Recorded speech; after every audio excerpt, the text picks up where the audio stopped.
안녕하십니까, 이태윤입니다. 북경의 아파트는 지하철이 개통되지 않았을 땐 168만 위안에 팔렸고 집을 사려는 사람들이 줄을 섰었어요. 지금은 지하철도 개통됐고 상권도 자리 잡았는데 55만 위안에 내놔도 아무도 원하지 않는데 이게 도대체 무슨 일일까요?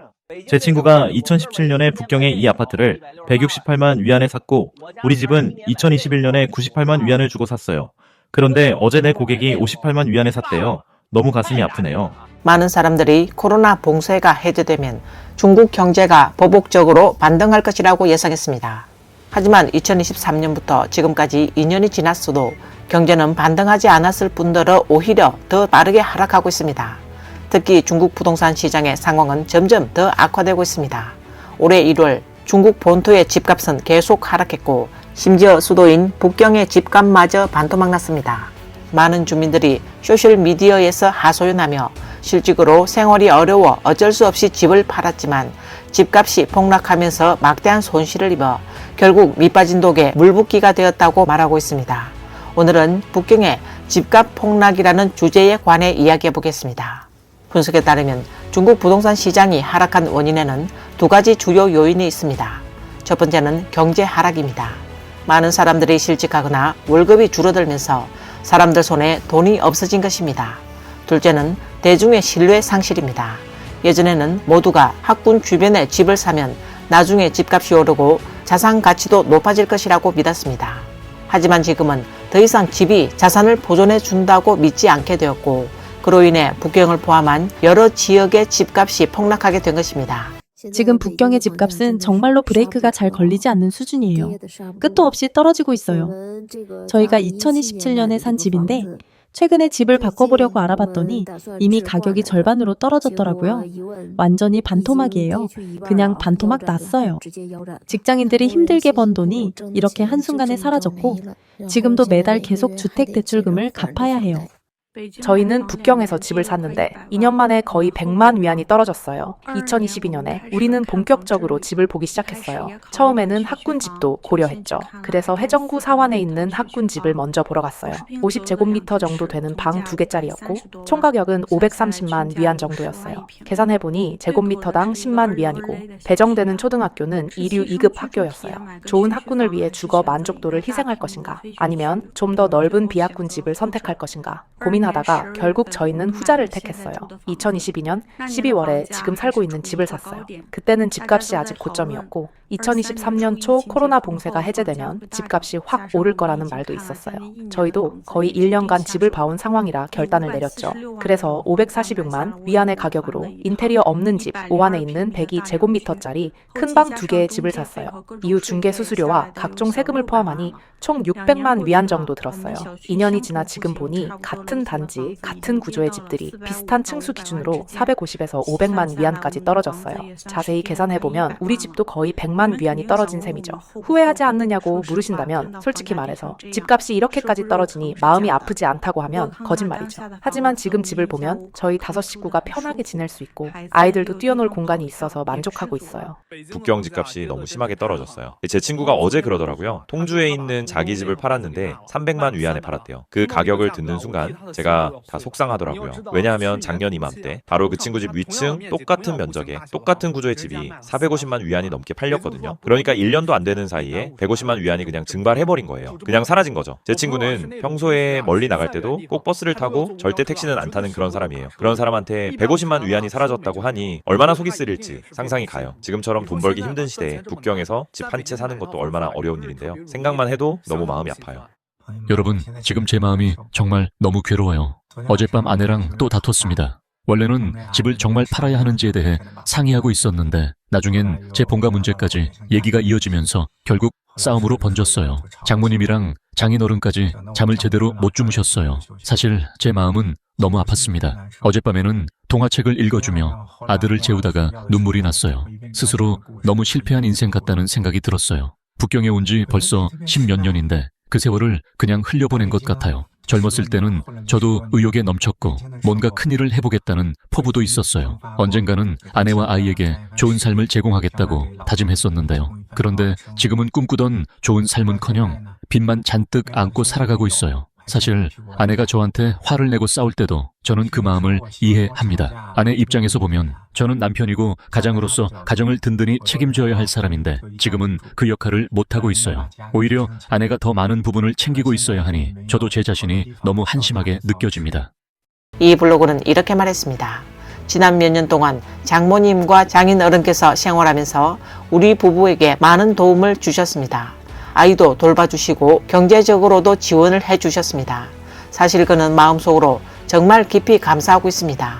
그래서 자신이 이 가정을 든든히 책임지고 장인 장모님께 걱정을 끼치지 않도록 하고 싶었지만 아직 그러지 못해 늘 마음이 무겁다고 말했습니다. 그는 자신이 북경에서 열심히 일하며 북표 생활을 한 지 10여 년이 지났지만 여전히 아무것도 가진 것이 없다고 말했습니다.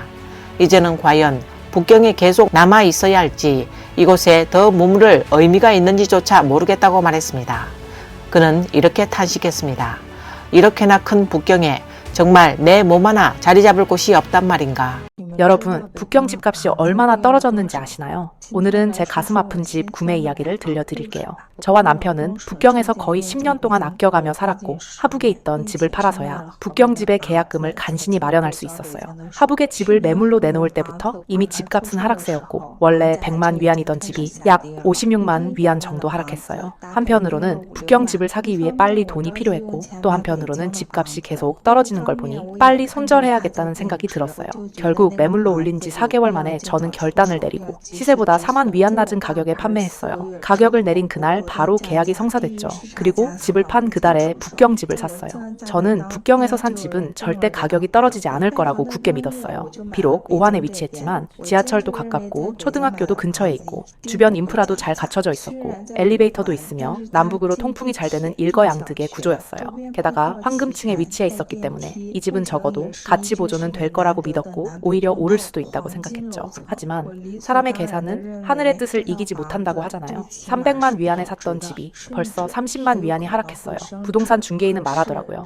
우리 아파트는 그나마 나은 편이라고. 주변 집들은 가격을 더 낮췄는데도 아무도 안 산다고요? 30만 위안이 어떤 의미인지 아세요? 저희 고향에서는 옥수수 1무를 재배해서 약 1000위안을 벌 수 있어요. 그러니 30만 위안이면 무려 3000무의 옥수수를 재배해야 벌 수 있는 돈이에요.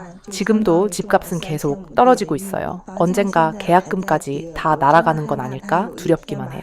평범한 집값 노예로서 지금 이 상황이 정말 너무나도 가슴 아픕니다. 제 남편이 3개월째 월급을 받지 못했는데 지금은 실직까지 했습니다. 저희는 매달 3,000위안의 주택담보대출을 갚아야 하고 두 아들도 키워야 합니다. 그래서 남편은 집을 팔 생각까지 하게 되었습니다. 지금은 배달 일을 하고 있어서 하루에 약 200위안 정도의 수입이 있습니다. 하지만 오래 일한 분들의 말을 들어보니 이번 달은 성수기라 주문이 많아서 그렇고 명절이 지나고 나면 주문이 줄어들어 한 달에 3,400위안밖에 못 번다고 합니다. 이렇게 계산해보면 한 달 수입으로는 겨우 주택담보대출을 갚을 수 있는 정도라서 저희 생활비는 도대체 어떻게 해야 할지 막막합니다. 그는 이렇게 말했습니다. 집을 팔고 여기서 집을 임대해서 살면 부담이 훨씬 줄어들 거야. 하지만 저는 단호하게 반대했습니다. 이 집은 저희가 결혼한 지 15년 동안 아끼고 절약하면서 한 푼 두 푼 모아서 마련한 것입니다. 그런데 지금 이렇게 팔아버리자니 정말 팔고 싶지 않은 마음이에요. 하지만 또 어쩔 방법이 없습니다. 남편은 저 몰래 부동산 중개업자를 찾아가 이미 많은 이야기를 나누었나 봐요. 하지만 그는 집에 돌아와서는 아무 말도 하지 않은 채 온갖 고민을 안고 묵묵히 앉아있기만 했습니다. 제가 물어도 그는 대답하지 않았습니다. 그가 아무 말 하지 않아도 저 역시 알고 있습니다. 지금은 경제가 하강 국면이고 집값도 계속 하락하고 있어서 지금 집을 팔면 분명 큰 손해를 보게 된다는 것을요. 저도 알아요. 남편이 지금 얼마나 큰 압박을 받고 있을지 집을 파는 것도 정말 어쩔 수 없는 선택이라는 걸요. 하지만 손해가 너무 크잖아요. 그 역시 이 집을 쉽게 포기하지 못할 겁니다. 이건 저희가 15년 동안 피땀 흘려 일궈낸 결실이거든요. 그런데 지금은 주택담보대출 부담뿐 아니라 아들 둘까지 키워야 하는 상황이에요. 배달 일을 해도 한 달에 고작 3만 4천 위안 정도밖에 안 되는데 그걸로 대출도 갚고 쌓인 가족 생계까지 책임지는 건 도저히 불가능하죠. 정말 앞으로 어떻게 해야 할지 모르겠습니다. 북경에서 제가 511만 위안을 주고 산 집 지금 얼마나 떨어졌는지 아세요? 저희는 2020년 말에 북경 북 오한에 있는 집을 샀습니다. 등기상 면적은 80제곱미터가 조금 넘지만 실제 사용 면적은 60제곱미터에 불과합니다. 그 당시 정책상 대출은 최대 243만 위안까지만 가능했기 때문에 저희는 온 가족의 지갑을 탈탈 털었고 부모님께서 외부에서까지 돈을 빌려서 겨우겨우 268만 위안의 계약금을 마련했습니다. 저희는 계약서에 서명하고 등기증을 받을 때까지 지 단 18일밖에 걸리지 않았습니다. 정말 빨랐죠. 그때부터 본격적으로 저희의 주택담보대출 갚는 인생이 시작된 것입니다. 당시 대출 금리는 5.1%였고 25년 상환 조건으로 매달 주택담보대출이 거의 1만 5천 위안이었습니다. 저와 남편의 주택 적립금과 월급을 합쳐야 겨우 생계를 유지할 수 있을 정도였죠. 얼마 전 제 동창이 집을 사고 싶다며 저희 아파트 단지 시세를 좀 알아봐 달라고 부탁하더라고요. 그래서 저는 베이커 앱을 열어보았는데 그 순간 정말 마음이 철렁 내려앉았습니다. 같은 구조의 집이 현재 매물로 올라온 가격이 무려 60에서 70만 위안이나 하락했더라고요. 거래 가격은 말할 것도 없죠. 더 떨어졌을 겁니다. 저희는 북경에서 5년 안 버틴 게 전부 허사가 된 기분입니다. 그동안 아끼고 절약하며 살아온 시간이 마치 우스갯소리처럼 느껴졌습니다. 역시 급하강하는 엘리베이터 안에선 무슨 발버둥을 쳐도 소용이 없나 봅니다. 지금 저희의 목표는 최대한 빨리 주택담보대출을 다 갚아서 은행에 내는 이자를 조금이라도 줄이는 것입니다. 절대 집 사지 마세요. 지금 집을 사는 사람은 정말 순진한 호구입니다. 집값은 앞으로도 계속 떨어질 거고 결국은 배추값처럼 될 겁니다. 지금 여러분이 보시는 각지 분향소에 줄 서서 집 사는 모습은 전부 다 가짜예요. 그건 전부 개발업자들이 돈 주고 고용한 군중 연기자들입니다. 하루에 300에서 500위안을 받고요. 그러니까 여러분 제발 집 사지 마세요. 여러분 주변의 부동산 중개인들이 집 빨리 사라고 하잖아요. 지금 안 사면 집값이 곧 폭등할 거라고요. 그런데 이런 중개인들 말은 전부 사람 속이는 거예요. 정말 집값이 오를 거라면 그 사람들이 왜 자기 돈으로 안 사겠어요? 그렇게 좋은 돈 벌 기회를 왜 굳이 여러분한테 알려주겠습니까? 그러니까 절대 서둘러 집 사지 마세요. 진짜 집값이 마윈이 말한 것처럼 배추값으로 떨어졌을 때 그때 사도 늦지 않아요. 북경에서 집값이 가장 심하게 떨어진 아파트 단지는 만경의 금무부와 항창화원입니다. 이 금무부는 만경에 있는 고급 아파트 단지인데요. 2023년 5월에 방 3개짜리 한 채가 무려 3,185만 위안에 거래되었습니다. 작년 12월에는 같은 평형, 같은 구조의 아파트가 1,982만 위안으로 거래되었습니다. 무려 1,203만 위안이 떨어진 것입니다. 보통 사람이 1,200만 위안 넘는 돈을 모으려면 밥도 안 먹고 평생 일해도 어렵지 않을까요? 또 다른 단지 항창화원은 광안문에 있는 새 아파트 단지입니다. 2023년 1월에 대형방 4개짜리 한 채가 1,850만 위안, 제곱미터당 가격으로는 약 9만 6천 위안이었습니다. 그런데 작년 말에는 거래 가격이 1,068만 위안으로 떨어져 제곱미터당 가격이 약 6만 8천 위안이 되었습니다. 즉 거의 800만 위안이 하락한 셈입니다. 블로그 안마님은 북경 해전구 북오한 외곽에 노파소 집 한 채를 보유하고 계십니다. 이 집은 당시 650만 위안에 구입하셨습니다. 노파소는 시설이 오래되고 거주 공간이 협소한 주택을 의미하며 이러한 주택들은 대부분 도시 전역, 특히 구도심 지역에 널리 분포되어 있습니다.